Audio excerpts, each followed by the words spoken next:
Shalom jemaat sekalian yang saya kasihi. Pertama-tama saya mohon izin ya, hari ini saya khotbah terpaksa pakai kacamata hitam. Ini bukan untuk bergaya ya, karena memang mata saya sedang ada masalah. Jadi kalau buka kacamata dia silau. Jadi saya harap jangan karena ini konsentrasi kita jadi terganggu. Ya, oke saudara sekalian, firman Tuhan menurut Almanak Gereja hari ini adalah terdapat di dalam Matius pasal 21 dari ayat 23 sampai ayat ke-32. Cukup panjang ya karena mencakup dua perikop. Matius pasal 21 ayat 23 sampai ayat ke-32. Saya harap kita baca dengan cara berganti-gantian. Ayat pertama, ayat yang genap oleh kaum laki-laki, kemudian ayat yang ganjil oleh kaum wanita, kemudian ayat yang terakhir kita baca bersama-sama. Kita mulai ayat ke-23. Kaum perempuan, silakan. Lalu Yesus masuk ke bait Allah, dan ketika ia mengajar di situ, datanglah imam-imam kepala satuan bangsa Yahudi kepadanya dan bertanya, dengan kuasa manakah engkau melakukan hal-hal itu? Dan siapakah yang memberikan kuasa itu kepadamu? Jawab Yesus kepada mereka, aku juga akan mengajukan satu pertanyaan kepadamu. Dan jikalau kamu memberi jawabnya kepadaku, aku akan mengatakan juga kepadamu dengan kuasa manakah aku melakukan hal-hal itu. Dari manakah baptisan Yohanes? Dari surga atau dari manusia? Mereka memperbincangkannya antara mereka dan berkata, jikalau kita katakan dari surga, ia akan berkata kepada kita, kalau begitu, mengapa kamu tidak percaya kepadanya? Tetapi jikalau kita berkata dari manusia, kita akan, sebab semua orang menganggap Yohanes itu.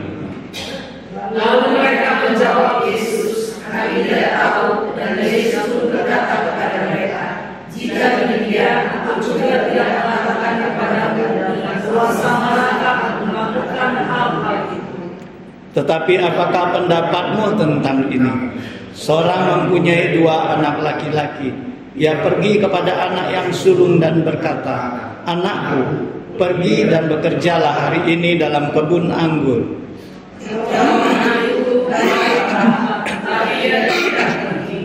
Lalu orang itu pergi kepada anak yang kedua dan berkata demikian juga.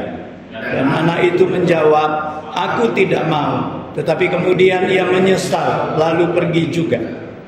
Siapakah di antara kedua orang itu yang melakukan kedakaiannya? Jawab mereka, yang terakhir. Kata Yesus kepada mereka, aku berkata kepadamu, sesungguhnya pemungut cukai dan perempuan-perempuan mendapat lebih masuk ke dalam kerajaan Allah. Sebab Yohanes datang untuk menunjukkan jalan kebenaran kepadamu, dan kamu tidak percaya kepadanya. Tetapi pemungut-pemungut cukai dan perempuan-perempuan sundal percaya kepadanya. Dan meskipun kamu melihatnya, tetapi kemudian kamu tidak menyesal, dan kamu tidak juga percaya kepadanya. Jemaat yang saya kasihi di dalam Yesus Kristus, firman Tuhan hari ini mempunyai dua perikop. Satu perikop adalah kuasa Yesus dipertanyakan. Perikop kedua adalah Yesus memberikan satu perumpamaan tentang dua orang anak. Nah saudara sekalian, perikop kita hari ini, saya memberikan tema di dalam khotbah ini adalah kuasa Yesus dipertanyakan. Nah saudara sekalian, perikop kita hari ini diawali dengan Yesus mengajar di bait Allah. Saudara sekalian, kita tahu bahwa Yesus selalu hadir di dalam ibadah di dalam rumah Tuhan. Yesus hadir, kadang-kadang dia memberi pengajaran. Yesus hadir, kadang-kadang dia menyembuhkan orang yang sakit. Yesus hadir. Dia begitu mencintai rumah Allah. Nah, saudara sekalian, kalau kita melihat sejarah kehidupan Yesus, pada saat Yesus berumur 12 tahun, ketika ibu dan bapaknya mengajak dia untuk ke Yerusalem mengikuti perayaan Paskah. Setelah selesai perayaan, mereka pulang. Tetapi sejam kemudian di dalam perjalanan pulang, Yusuf dan Maria baru tahu bahwa Yesus tidak ada di antara mereka. Mereka kehilangan anak. Mereka cari-cari tidak ketemu. Mereka kembali ke bait suci. 3 hari mereka mencari, baru mereka temukan Yesus. Di mana Yesus? Yesus sedang duduk di bait suci dan bersoal jawab dengan kaum alim ulama. Nah, saudara sekalian, sejak umur 12 tahun Yesus sudah begitu mencintai rumah Allah, sehingga Maria berkata kepadanya, "Nah, kau tidak tahu bahwa kami, ayahmu dan saya, cemas karenamu." Yesus katakan, "Tidakkah kamu tahu bahwa aku harus ada di rumah Bapakku?" Nah, saudara sekalian, kita juga tahu sebelum peristiwa yang kita baca hari ini, kalau kita baca perikop sebelumnya, Yesus baru saja masuk ke kota Yerusalem setelah dia dieluk-elukkan, setelah dia menunggang keledai, dia disanjung begitu tinggi. Ketika dia masuk ke Yerusalem, hal pertama yang dia lakukan, dia masuk ke bait suci. Dia obrak-abrik itu orang berjualan di bait suci. Saudara sekalian, begitu cintanya dengan rumah Bapaknya, Yesus berkata, "Rumah Bapakku adalah rumah doa, tapi kamu jadikan sarang penyamun." Nah, saudara sekalian, Yesus sangat mencintai rumah Allah. Pemazmur di dalam Mazmur pasal 69 ayat 10 mengatakan, "Sebab cintaku untuk rumahmu menghanguskan aku." Saudara sekalian, saya baca di dalam terjemahan sehari-hari, di situ lebih bergelora lagi. "Semangatku berkobar karena cinta kepada rumahmu." Saudara sekalian, pemazmur mengungkapkan cintanya kepada rumah Allah. Ketika dia datang rumah Allah, dia semangatnya berkobar, hatinya sampai hangus karena cinta kepada rumah Allah. Saudara sekalian, pertanyaannya, bagaimana cinta kita terhadap rumah Allah? Apakah ketika kita datang menghadiri ibadah, apakah kita datang ketika kita menghadiri pelayanan pekerjaan Tuhan di gereja dengan langkah, dengan semangat yang berkobar karena kita mencintai rumah Allah? Apakah kita datang dengan langkah yang berat, dengan beban? Ibadah lagi. Saudara sekalian, ini pertanyaan besar bagi kita. Saya selalu memperhatikan ya, kadang-kadang ibadah kita ini ramai, ibadah-ibadah tertentu yang ramai. Yang sepi ibadah apa? Ibadah doa, kelas meeting. Jemaat kita jumlahnya ada 80-an. Kalau hadir di dalam ibadah secara normal, pagi dan sore. Tetapi tahu hadir di dalam ibadah doa, nggak lewat dari 10 orang. Kelas meeting, ya sekitar 10 orang, 12. Saudara sekalian, sampai di mana cinta kita kepada rumah Allah? Sampai di mana kita mempunyai semangat yang bergelora ketika kita mau hadir di dalam ibadah? Kita tahu kita yang menyebut Allah sebagai Bapa kita. Rumah ini adalah rumah Bapa kita. Saudara sekalian, di sini Yesus juga mengajarkan kepada kita satu hal. Bagaimana kita memfungsikan rumah Allah itu secara mestinya. Saudara sekalian, fungsikanlah rumah Allah secara benar. Saudara sekalian, Yesus mengajar di bait suci. Yesus mengajar di rumah-rumah ibadat. Yesus menyatakan kepada kita bahwa rumah Tuhan, gereja Tuhan harus merupakan tempat pemberitaan firman Tuhan. Jadi aneh ya kalau gereja tidak lagi memberitakan firman Tuhan, hanya beritakan ceramah-ceramah dunia. Saudara sekalian, itu dipertanyakan.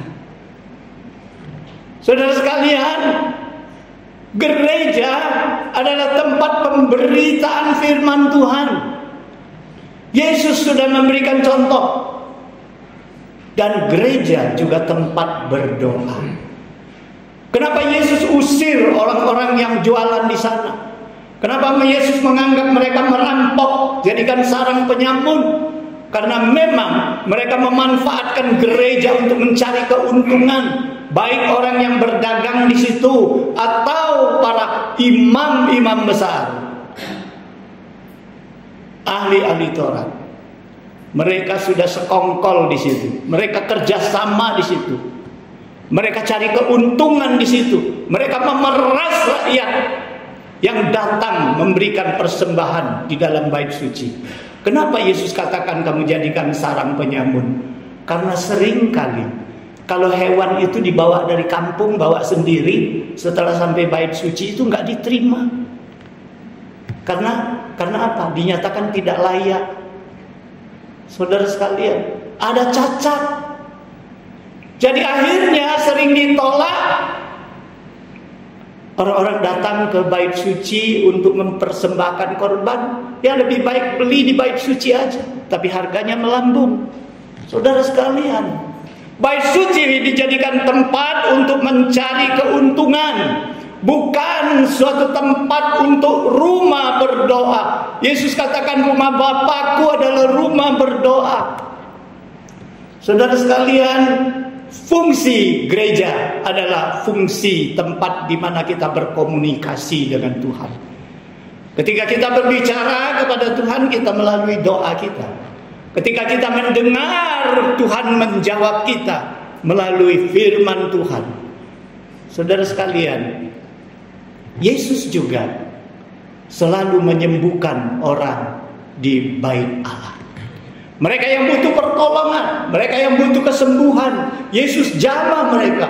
Yesus berikan kesembuhan kepada mereka. Yesus ingin menyatakan gereja yang benar adalah gereja di mana orang berkumpul, bersekutu di dalam kasih. Di situ mereka saling menolong, di situ mereka saling mendukung, di situ mereka saling memberikan semangat dan dukungan, saling menguatkan. Saudara sekalian, sudahkah kita memfungsikan gereja kita secara benar? Ini pertanyaan bagi kita. Jadi kalau gereja sudah kehilangan fungsi seperti itu, apakah itu masih gereja namanya? Nah saudara sekalian, sekarang kita masuk dalam pembahasan inti kita. Ketika Yesus sedang mengajar, datanglah tua-tua Yahudi. Tua-tua Yahudi beserta kepala-kepala imam. Di dalam 4 Injil juga ada yang mengatakan di situ beserta ahli-ahli Taurat. Mereka datang waktu Yesus sedang mengajar, mereka cegat, mereka langsung tanya, mereka potong. Waduh, mereka sewenang-wenangnya, mereka menganggap bahwa mereka berkuasa. Orang sedang khotbah, orang sedang mengajar, mereka masuk, langsung mereka lemparkan pertanyaan. Saudara sekalian, padahal orang-orang ini adalah pemuka-pemuka agama. Mereka adalah orang anggota-anggota Sanhedrin. Saudara sekalian, harusnya mereka sangat tahu peraturan di dalam ibadah, tata tertib di dalam ibadah. Tetapi mereka menampakkan arogansi mereka. Mereka mencegat Yesus sedang mengajar dengan pertanyaan. Saudara sekalian, saya pikir ini salah satu sebab kenapa Yesus tidak mau jawab langsung. Yesus tidak suka orang menghambat pemberitaan firman Tuhan. Bukan saja Yesus terhambat, tetapi orang banyak di dalam bait suci itu yang sedang mendengar pengajaran menjadi terhambat. Saudara sekalian, betapa sering kali tanpa kita sadari, kita juga nampakkan arogansi kita di gereja. Kita mau dihormati, kita mau pendapat kita diterima, kita mau mengatur segalanya. Saudara sekalian, ini seringkali bisa terjadi di kalangan pimpinan-pimpinan gereja. Siapa itu? Anggota majelis, pengurus-pengurus, bahkan hamba-hamba Tuhan, pimpinan-pimpinan jemaat. Seringkali kita tanpa kita sadari, kita nampakkan arogansi kita. Kita memakai kuasa kita. Kita mengatur semuanya. Saudara sekalian, dengan tidak langsung kita seringkali menghambat pelayanan. Kita menghambat pekerjaan Tuhan. Saudara sekalian, ini satu peringatan kepada kita. Sebagai orang-orang aktivis gereja, sebagai jemaat gereja, jangan kita nampakkan arogansi kita. Hendaklah kita merendahkan diri di hadapan Tuhan. Kita meninggikan Tuhan. Tuhan di atas segala-galanya. Kehendak Tuhan merupakan mutlak yang harus kita patuhi, harus kita dukung. Gereja harus maju bersama, bukan hanya diri kita. Kita bukan apa-apa di hadapan Tuhan. Nah, saudara sekalian, mereka semaunya mempertanyakan Yesus hanya dengan tujuan meninggikan diri mereka, bahwa kami loh lebih berhak dari engkau. Kami berhak mempertanyakan engkau. Semau kami. Yesus direndahkan di depan umum. Rupanya mereka bertanya kepada Yesus. Saudara sekalian, apa yang mau mereka tanyakan? Mereka katakan, dengan kuasa manakah engkau melakukan semuanya itu? Semuanya itu apa, saudara sekalian? Apa yang dipertanyakan oleh orang-orang ini? Kau dengan kuasa apa melakukan semuanya itu? Siapa yang memberi engkau kuasa?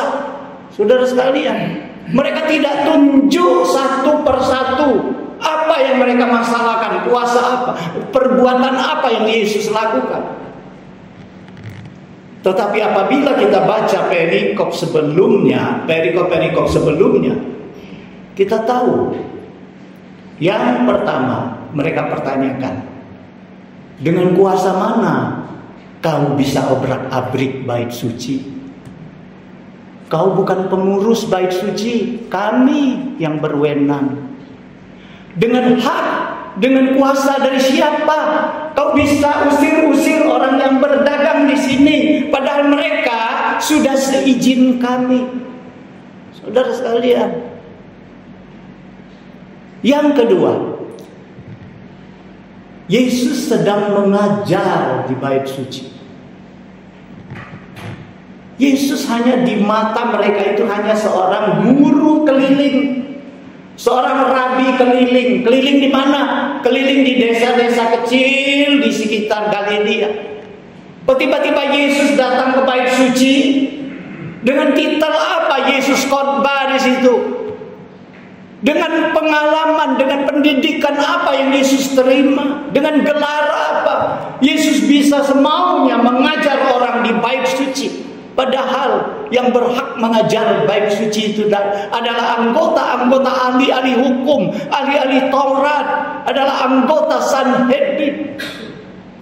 Saudara sekalian, mereka pertanyakan, dengan kuasa apa, dengan titel apa kau bisa semaunya membawakan pengajaran di bait suci?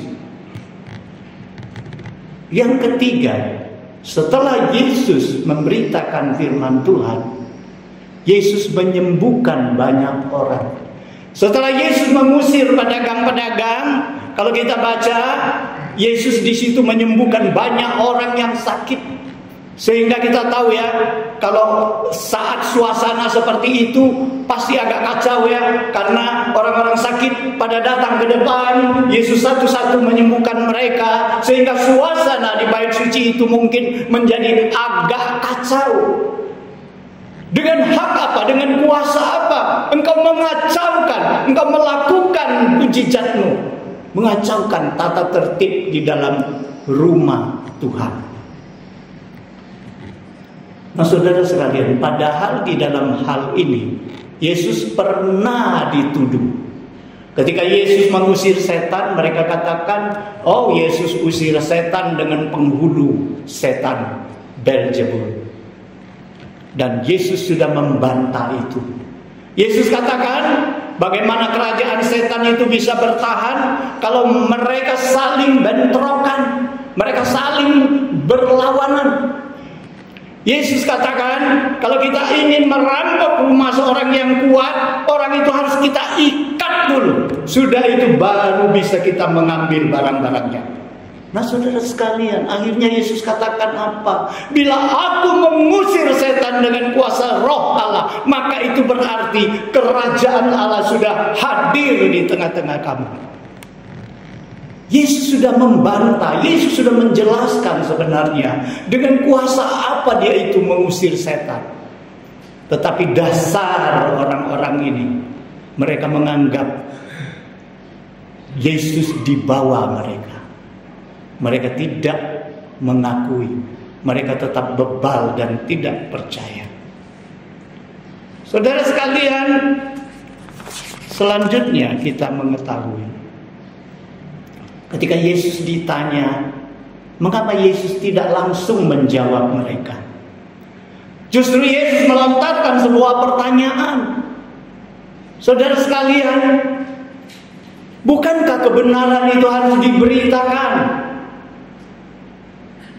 Terlepas daripada orang mau terima atau tidak, yang penting kebenaran harus diberitakan, dikasih tahu. Kamu mau terima oke, tidak mau terima juga oke. Bukankah seperti itu? Bukankah kalau ada orang bertanya, mereka itu mau tahu apa yang benar sehingga mereka tanya. Mereka bertanya apa yang mereka tidak tahu. Kenapa Yesus tidak langsung menjawab mereka? Justru Yesus balik memberikan satu pertanyaan. Saudara sekalian, tidak ada satu hal yang dapat tersembunyi di mata Tuhan. Yesus melihat hati mereka. Yesus melihat mereka mempunyai motivasi yang tidak benar di dalam pertanyaan mereka. Saudara sekalian, mereka bertanya, kalau kita simpulkan tadi, mereka bertanya hanya berinti kepada otoritas manusia, bukan otoritas Allah. Mereka hanya bertanya tentang kuasa. Dari mana kau bisa berhak obrak-abrik bait Allah? Dari mana titelmu sehingga engkau layak berbicara, mengajar di sini? Dari mana hakmu? Kau boleh semaunya melakukan kehendakmu di bait Allah. Mereka pertanyakan. Semuanya berkisar di antara otoritas manusia, bukan otoritas ilahi. Saudara sekalian, Yesus juga tahu di dalam pertanyaan mereka itu mereka ingin menjebak Yesus. Apa jebakannya? Mereka sebenarnya ingin Yesus menjawab dengan kuasa apa Yesus itu melakukan. Mereka ingin Yesus keluar dari mulutnya sendiri di depan mereka. Bahwa Yesus katakan, aku adalah anak Allah. Kuasa yang kupakai adalah kuasa Allah. Kuasaku adalah dari sorga. Saudara sekalian, kalau jawaban itu keluar dari mulut Yesus, mereka bisa langsung tangkap Yesus dan menghakimi Yesus. Saudara sekalian, ini dibuktikan di mana? Nah, kita lihat ya. Ketika Yesus ditangkap dan Yesus diadili di mahkamah agama. Pada saat itu mereka bertanya kepada Yesus. Ini tercatat di dalam Matius pasal 26 ayat 63 dan 64. katakanlah kepada kami, apakah engkau Mesias, anak Allah? Saudara sekalian, Yesus diadili di depan mahkamah agama, dan para imam-imam itu bertanya, katakanlah kepada kami, apakah engkau Mesias, anak Allah? Yesus menjawab, engkau telah menyatakannya.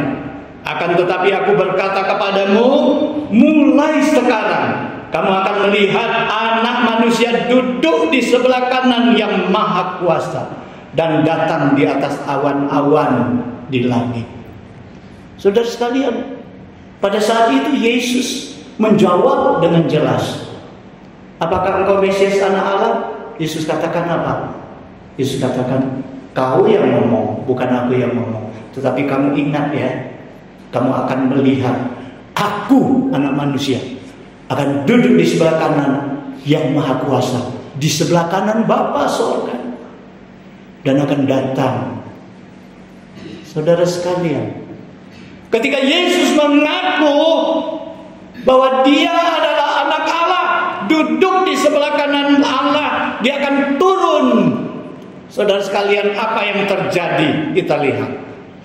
Lalu imam besar mengoyakkan pakaiannya dan berkata, ia telah menghujat Allah. Untuk apa kita perlu saksi lagi?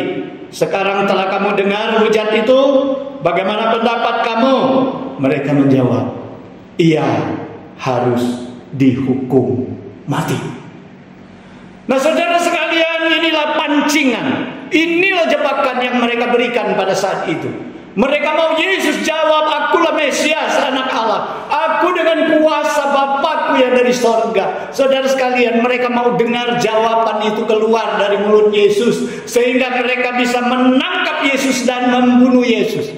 Jadi Yesus tidak jawab pada saat itu secara langsung. Karena apa? Karena belum saatnya. Kalau sudah saatnya, Yesus sudah ditangkap. Yesus belak-belakan menyatakan, aku duduk di sebelah kanan Allah Bapakku, dan aku akan turun di atas awan-awan. Saudara sekalian, segala sesuatu ada waktunya. Yesus melakukan rencananya, ada waktunya. Karena apa? Kalau kita baca dari pasal 21 Matius sampai Matius pasal yang terakhir, kita tahu masih banyak pekerjaan yang Yesus lakukan. Masih banyak pekerjaan yang harus Yesus lakukan. Makanya pada saat itu Yesus tidak langsung menjawab siapa dia, dengan kuasa apa dia lakukan itu. Saudara sekalian, apakah Yesus tidak menjawab? Apakah Yesus tidak mau menjawab mereka? Saudara sekalian, kepada orang yang ingin menjebak, Yesus merasa tidak perlu menjawab secara langsung. Tetapi Yesus menjawab mereka sebenarnya. Nanti kita lihat apa yang Yesus jawab kepada mereka. Yesus memberikan sebuah pertanyaan. Aku akan jawab, tapi kamu jawab dulu pertanyaanku. Kalau kamu sudah jawab, aku akan beritahukan kepadamu dengan kuasa mana aku lakukan itu. Kemudian Yesus katakan, bagaimana pendapatmu tentang baptisan Yohanes? Apakah itu dari sorga atau itu dari manusia? Saudara sekalian, sebagai pemuka-pemuka agama, sebagai ahli hukum-hukum Taurat, mereka harus tahu, karena buku yang mereka pegang adalah buku hukum Taurat dan buku nabi-nabi. Saudara sekalian, di kitab nabi-nabi sudah menjelaskan bahwa Yohanes itu adalah nubuat daripada mereka. Karena Yesaya mengatakan, ada suara yang berseru-seru di padang gurun, siapkanlah jalan buat Tuhan. Saudara sekalian, Yohanes sudah dinubuatkan di dalam kitab Nabi. Mereka sebagai ahli ahli-ahli kitab harus tahu bahwa Yohanes itu memang sudah dinubuatkan. Memang dia adalah utusan daripada Allah.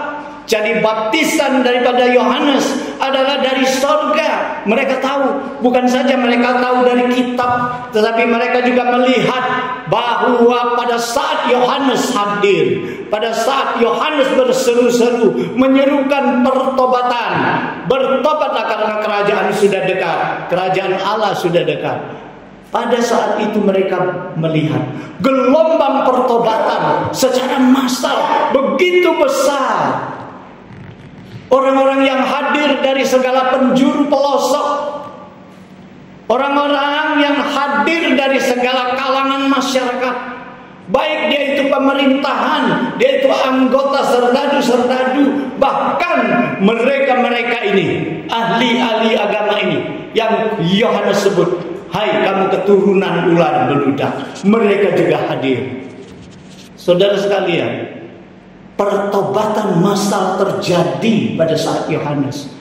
Begitu banyak orang memberikan diri mereka dibaptis di Sungai Yordan. Ini dilihat oleh mata mereka. Saudara sekalian, bukan itu saja. Secara langsung atau tidak, mereka pasti mendengar ketika Yesus datang mau dibaptis di Sungai Yordan. Yohanes dari jauh melihat Yesus, dia katakan apa? Lihat anak domba Allah yang menghapus dosa dunia. Saudara sekalian, dari segala bukti, orang-orang ahli agama ini harus tahu baptisan Yohanes ini dari sorga, bukan dari manusia. Tetapi kenapa mereka tidak mau mengaku dengan Yesus? Karena ketegaran hati mereka. Karena mereka tidak bisa menerima apa yang dikatakan oleh Yohanes, bahwa Yesus ini Mesias, Yesus ini anak domba Allah yang akan menghapus dosa manusia. Karena konsep mereka terhadap Mesias itu beda.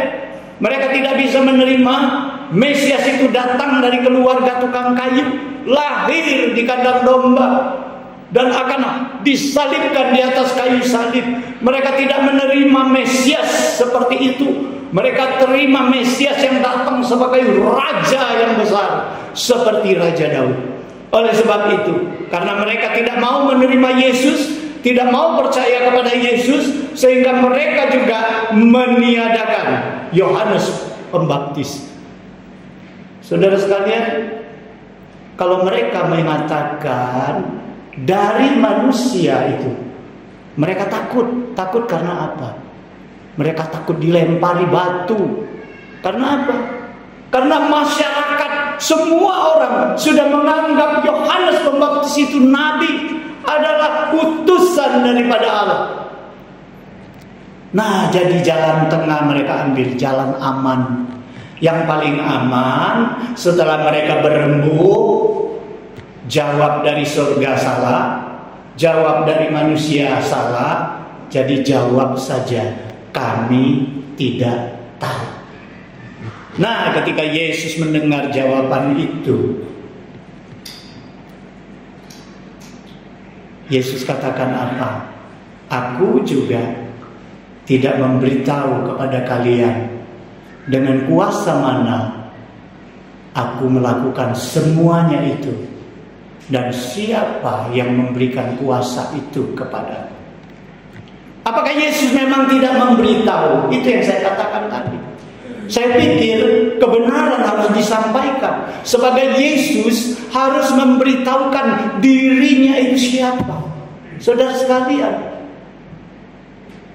terlepas orang mau terima, terlepas orang tidak mau terima, terlepas kalau dia sampaikan dia harus ditangkap dan dibunuh, Yesus harus beritakan kebenaran itu. Yesus konsekuen dengan apa yang dia katakan. Oleh sebab itu saya cari-cari apakah Yesus beritahu, apakah Yesus ada jawaban kepada mereka. Benar saudara sekalian, kita tadi pikir ya Yesus tidak jawab. Bukan tidak jawab, Yesus sudah jawab. Tetapi dasar mereka keras hati. Yesus jawab dengan apa? Di mana Yesus jawab? Yesus jawab dengan sebuah pertanyaan. Yesus jawab siapa dirinya melalui Yohanes Pembaptis. Saudara sekalian, itu jawaban Yesus. Yesus tidak usah ngomong aku ini siapa, kuasaku dari mana, tidak. Yesus dengan Yohanes menyatakan, dari Yohanes kamu tahu siapa aku. Dari Yohanes kamu tahu dari mana kuasaku. Itu jawaban Yesus. Itu yang dilakukan Yesus. Yesus tidak pernah tidak memberitahu. Nah, saudara sekalian, ketika mereka menyatakan kami tidak tahu, Yesus melihat kekerasan hati mereka. Yesus langsung memberikan sebuah pertanyaan lagi. Jadi tadi Yesus sudah bertanya tentang Yohanes. Sekarang Yesus beri lagi pertanyaan kedua. Bagaimana pendapatmu tentang ini? Tentang apa? Itu Yesus bentangkan perumpamaan 2 orang anak. Yesus katakan seorang ayah mempunyai 2 orang anak. Satu hari Yesus katakan ayah itu panggil 2 orang anaknya. Dia berkata kepada anaknya yang sulung, hari ini kau bekerja di kebun anggur. Anak sulung itu menjawab, baik Bapak. Jawabannya begitu manis. Tetapi perumpamaan ini mengatakan dia tidak pergi melaksanakan janjinya. Kemudian sang ayah ini datang kepada anak yang kedua dan berkata, hari ini kau pergi ke kebun anggur, bekerja di sana. Sama, perintahnya sama. Mereka punya anak, punya papa yang sama. Ya. Anak yang kedua jawab apa? Aku tidak mau. Oh, saudara sekalian, betapa kurang ajar ya anak ini ya. Papanya suruh, dia langsung bilang, aku tidak mau. Saudara sekalian, kalau kita punya anak seperti itu, geram nggak kita? Marah tidak kita? Anak bisa bicara kepada orang tua, aku tidak mau. Disuruh apa? Aku tidak mau. Baik enggak itu? Enggak baik. Tetapi Alkitab mengatakan, akhirnya dia menyesal. Menyesal dia. Sudah menyesal, dia pergi melaksanakan perintah ayahnya.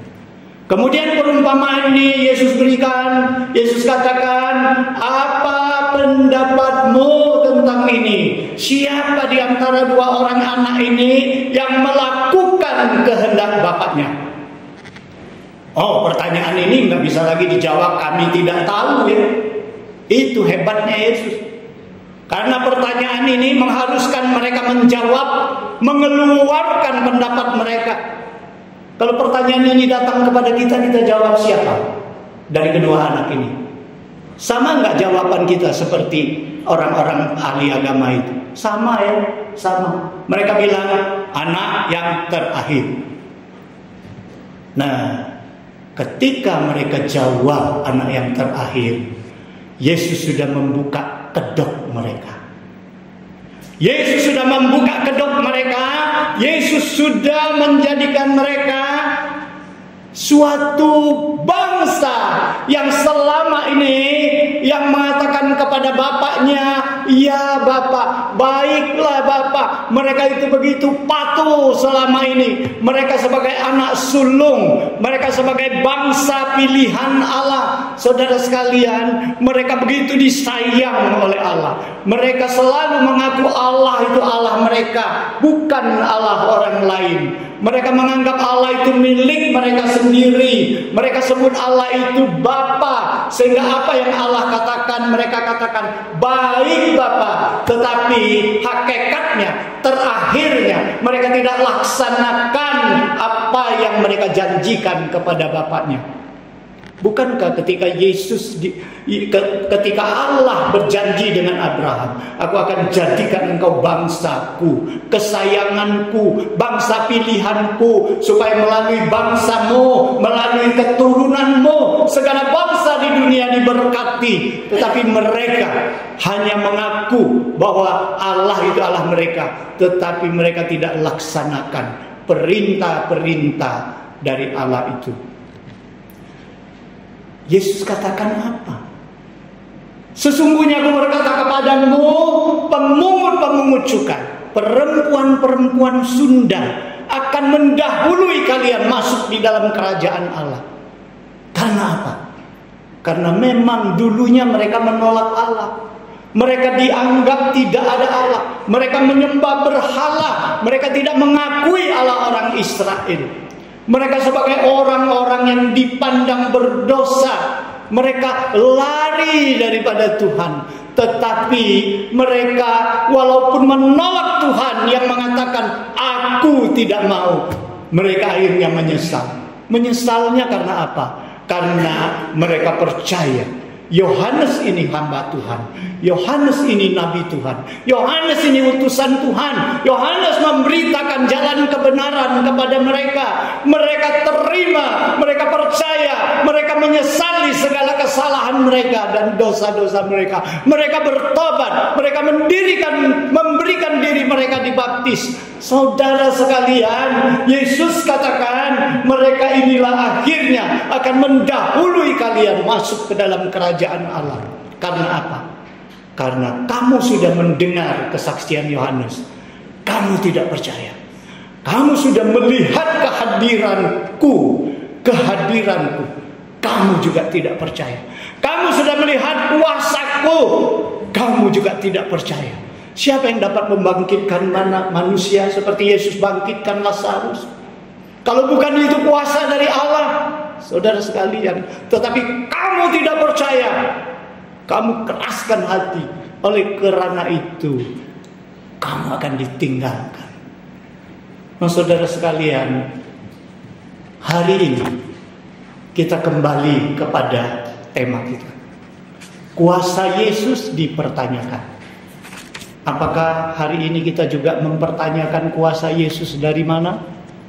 Apakah kita juga mempertanyakan Yesus, dengan kuasa manakah engkau lakukan semua itu? Tentu tidak, saudara sekalian. Karena apa?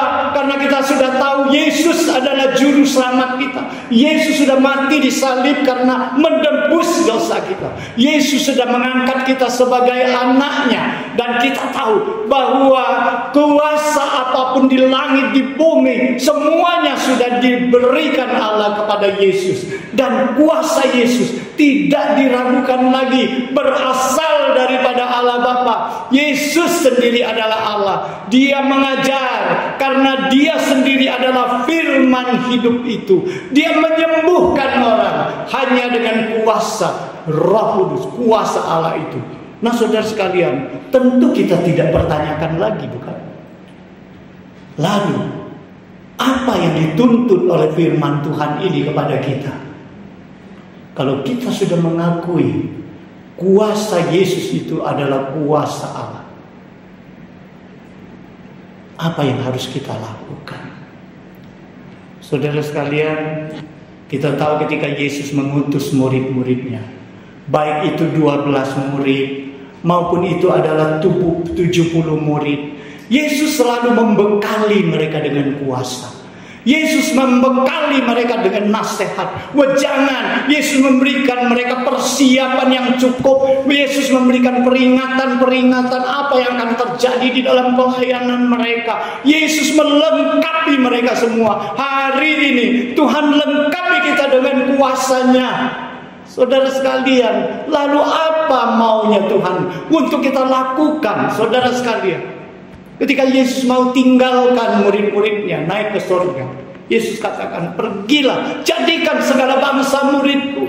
Ini satu perintah supaya kita lakukan. Kita yang sudah diberi Tuhan kuasa. Yesus katakan, aku pergi, aku turunkan Roh Kudus. Apabila Roh Kudus itu memenuhi kamu, kamu akan memperoleh kuasa. Kamu akan menjadi saksiku dari Yerusalem, tanah Yudea, Samaria, sampai ke ujung bumi. Lalu saya bayangkan perumpamaan kedua anak tadi. Bapa kita memanggil kita. Lalu dia katakan, "Nak, pergilah ke ladang anggurku, kebun anggurku. Bekerjalah." Apa yang kita jawab? Apa yang kita jawab? Opsi yang mana kita pilih? Mungkin saudara katakan, aku pilih opsi yang kedua. Aku tidak mau pilih opsi yang pertama. Aku tidak mau pilih opsi yang pertama seperti anak sulung mengatakan, baik Bapak, tetapi aku tidak mau pergi. Karena Tuhan tidak mau orang berjanji tapi tidak melaksanakan janjinya. Itu benar, saudara sekalian. Karena dalam pandangan Tuhan bukan perkataan, tetapi buah hasil daripada pertobatan itu. Lalu kita pilih opsi yang kedua. Opsi yang kedua itu baik atau enggak? Ada baik, ada enggak baik. Saya sudah katakan tadi. Ketika Tuhan perintah, kita katakan dulu, Tuhan, aku enggak mau. Kemudian tunggu aku menyesal. Sudah menyesal, aku lakukan. Apakah kita pilih opsi seperti ini? Saudara sekalian, ini juga tidak baik. Jadi opsi apa yang baik? Ketika Tuhan suruh kita pergi, harusnya kita jawab, baik Bapak. Opsi yang pertama kita ambil. Kemudian kita segera pergi, mentaati perintah Bapa dan melaksanakannya dengan kesetiaan. Saudara sekalian, 3 opsi yang datang pada kita melalui firman ini. Opsi yang mana kita pilih? Kita pasti pilih opsi yang ketiga. Kita tidak perlu mengatakan, Bapak, aku tidak mau. Tunggu aku menyesal.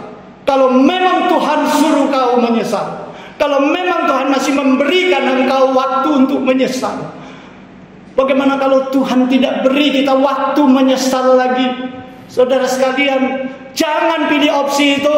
Katakan kepada Tuhan, Tuhan, Bapa, baik, aku akan segera pergi. Kita pun segera pergi. Kita laksanakan kehendak Allah dengan penuh kesetiaan dan ketaatan. Mari kita lakukan, sehingga hati Bapa kita di sorga menjadi sukacita. Pengorbanan Yesus untuk kita tidak menjadi sia-sia.